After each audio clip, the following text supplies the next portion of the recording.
Olá a todos, aqui é Edwin Lima, da Lima Recursos para Inovação. Chegamos ao nosso vídeo de número 10, falando sobre inovação. Estamos indo mais longe do que esperávamos com essa série de vídeos sobre inovação. Espero que esteja sendo de proveito para todos. Já vamos aqui a nosso famoso OneNote.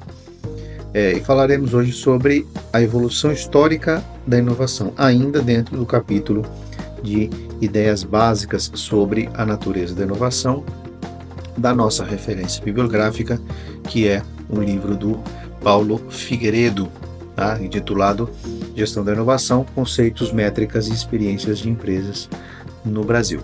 Estamos lendo o livro aos poucos e produzindo conteúdo aqui para vocês. Então, para a gente falar sobre a evolução histórica da inovação, como introdução, dizer que as perspectivas, as ideias sobre inovação vêm sofrendo mudanças significativas ao longo da história. Tá? Então, uma das afirmações do Figueiredo, e eu trago ela tal como está no livro: a noção de inovação tem sofrido modificações que se alinham às alterações na natureza do conhecimento tecnológico e na maneira como esse conhecimento é gerado, tá? O que, claro, acaba interferindo aí diretamente no modo como esse processo de geração de inovações, esse processo inovativo acontece dentro das empresas. Essa inovação acontece de uma maneira diferente. Obviamente, se uma empresa tenta ser inovadora a partir de um conceito ultrapassado de inovação, ela não vai conseguir ter talvez esse título, de empresa inovadora, tá? Bom, o primeiro ponto, e isso é muito interessante, é derrubar um dilema que para o autor é considerado como falso, tá? Então, vou colocar aqui a falsidade do dilema, que é ser ou não inovador. Tá? Então, a primeira afirmação dele é essa, que é falso o dilema, que diz que uma empresa, o dilema que é imposto a uma empresa: você é ou não uma empresa inovadora?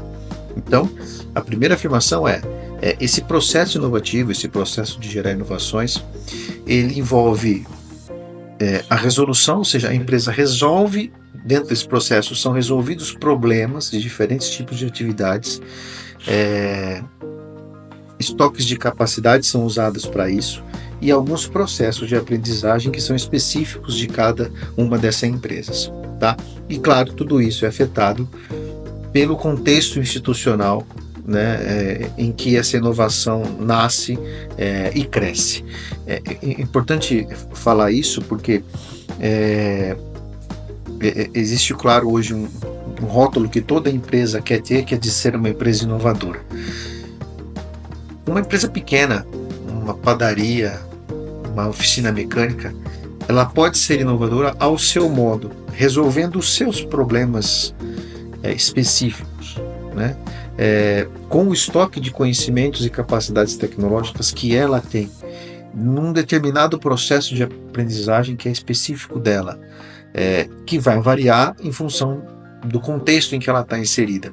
Então, a gente já falou sobre isso no passado, que a inovação está só naquelas empresas que são de alta tecnologia. Não, a inovação, e vale a pena ver o vídeo anterior ou ler o artigo que fala sobre o que é inovação, mas aqui a inovação é essa recombinação de conhecimentos e de tecnologias que pode gerar algo novo, independente do nível de complexidade disso, tá? Então, eu posso ter desde um nível baixo de complexidade, ou seja, imitar algo que está sendo feito no mercado.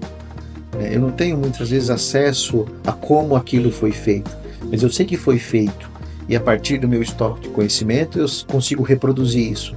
É um nível de inovação de baixa complexidade, claro, mas há uma inovação nisso. Eu posso imitar algo, mas sendo criativo, adaptando, mudando, avançando um pouco. Enfim, eu posso até chegar a descobrir assim, conhecimentos que mudem radicalmente o modo como as coisas são criadas e são desenvolvidas. Eu tenho uma gradação, e no artigo que está publicado lá no nosso blog, tem essa gradação desde o nível baixo de novidade e complexidade até um alto nível de novidade e complexidade, que foi trazido aí pelo Paulo Figueiredo. Interessante para mostrar que uma empresa pode estar em uma ou mais etapas dessa gradação de novidade e de complexidade. Tá? Então não há eu sou ou não inovador. Todos podem ser inovadores em maior ou menor grau. Não existe esse de ser ou não ser. Nisso aqui, o famoso adágio, ser ou não ser, eis a questão, não entra, não é aplicável. Tá? E a gente pode falar também, falando dessa questão de evolução histórica da inovação, dos tipos e níveis de inovação.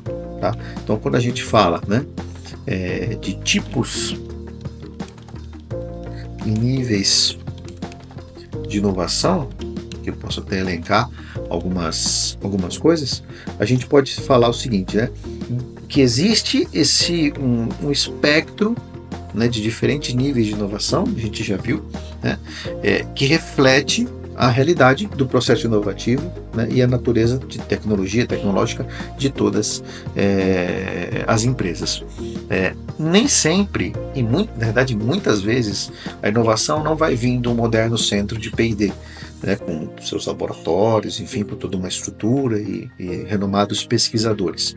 Isso pode estar no dia a dia de uma empresa que identifica, isso faz parte do processo inovativo, consegue resolver um problema, muitas vezes sem ter todo o conhecimento sobre aquele fenômeno, mas ela consegue resolver um problema.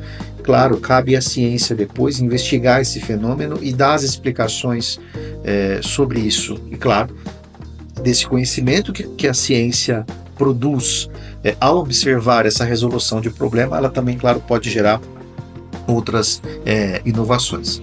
Mas vale a pena aqui falar de inovações radicais, né? Então, estamos aqui falando sobre tipo.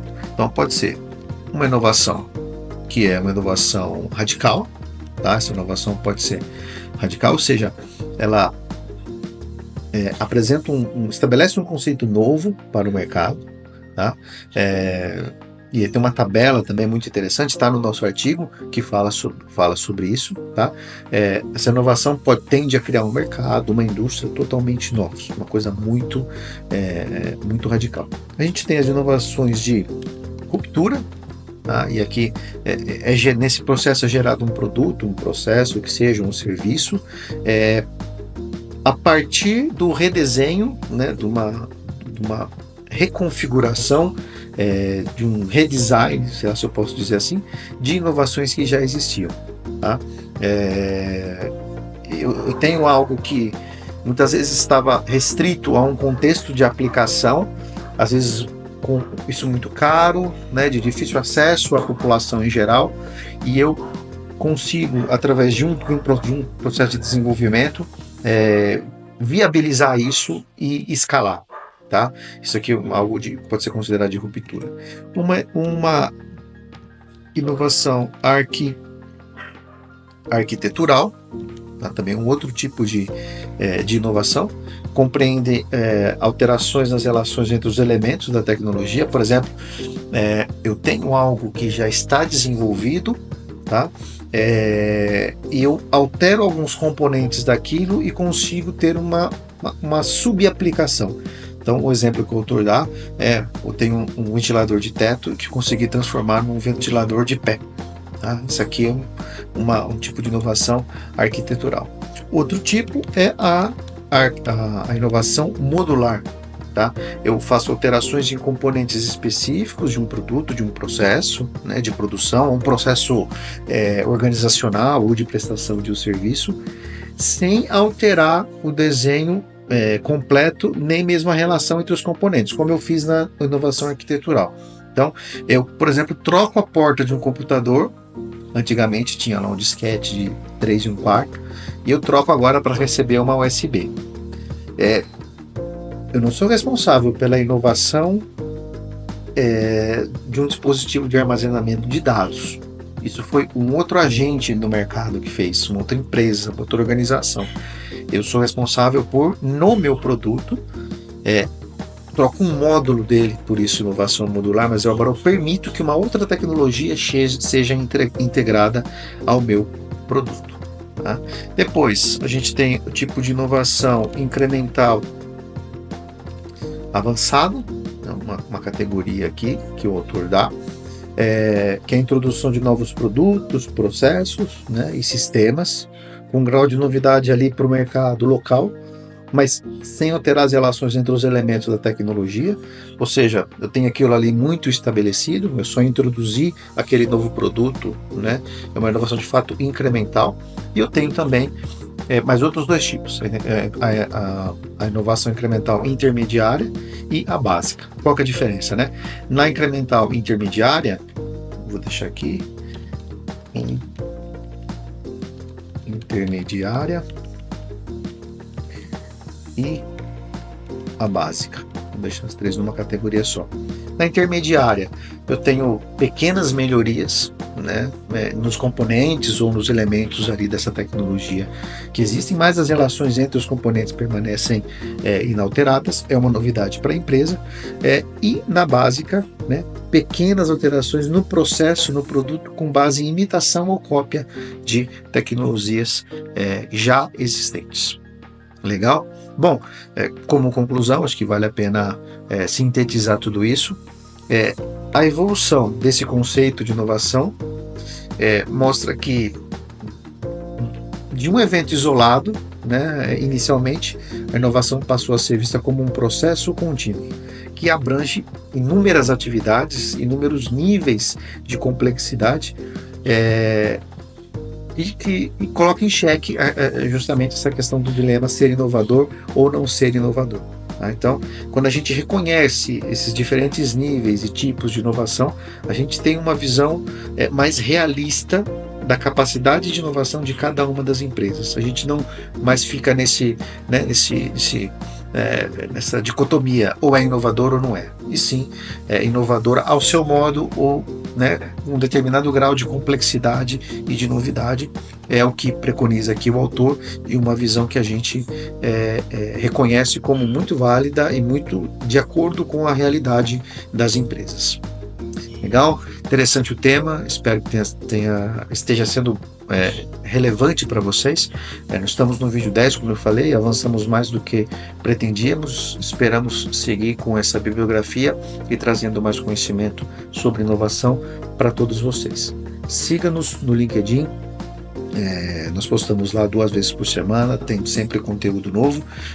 Espero vocês aí no próximo vídeo, um abraço e até lá.